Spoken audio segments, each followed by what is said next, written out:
Be ready. 5 seconds. Start. I am glad to welcome you to this first All India Conference on Letters to be held under the auspices of the central government. The history of India's achievement in the field of letters extends over millenniums and is evidence of the innate genius of the people and the encouragement and support extended by enlightened kings and other lovers of letters. These great traditions still remain, but for reasons which are well known, the patronage which is in the past was extended to literature by the state has been absent ever since India lost her independence. Now that India is free, it is imperative that we try to make up for the lost ground and create conditions in which our languages can develop their innate potentialities and contribute to the heritage of the world.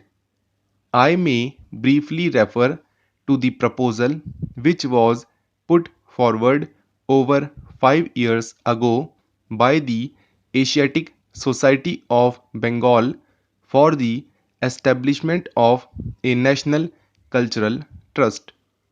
This was to be charged with the task of stimulating and promoting the culture of the country in all its aspects. The society proposed that the trust should function as an autonomous body and consist of three academies, viz. An Academy of Letters to deal with the Indian languages, literature, philosophy, and history, an Academy of Art and Architecture, and an Academy of Dance, Drama, and Music was intended that these academies should aim at maintaining and improving the standards of achievement of all these fields of culture. Since literature and culture can flower best in an atmosphere free from the restrictive influences of officialdom, it was proper for the Asset Society to recommend that the trust should be an independent body, predominantly non-official of its composition, and operate through its own agencies. In order to give greater freedom to the trust and made to independently of annual grants from the central or provincial governments, the society also proposed that an endowment of 4 crores of rupees should be created. The proposals were referred to the Central Advisory Board of Education, which asked one of its committees to examine them. Accordingly, it was recommended that the central government should contribute half the amount while the provincial governments and the Indian states should contribute the balance.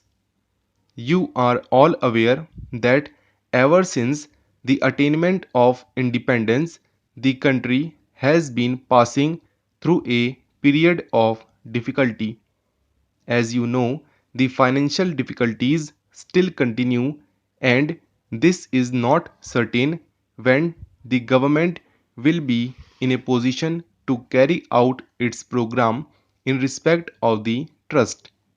Nevertheless, a beginning has been made and an All India Conference on Art was held at Calcutta in August 1949, as a result of which an advisory board on art was set up. We have decided to hold the conferences on letters and on dance, drama, and music during the current year so that the advisory bodies for these subjects may also be set up without further delay. In the pursuance of this decision that we have met today, I am hopeful that your deliberation will help us the attainment of our objectives.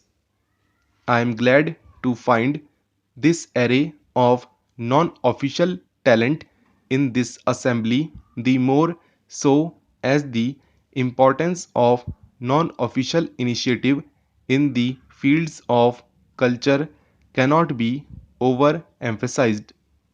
If you look at the agenda, you will find that the first item for your consideration is a proposal for the establishment of an Indian Academy of Letters which will coordinate literary activities in all the Indian languages.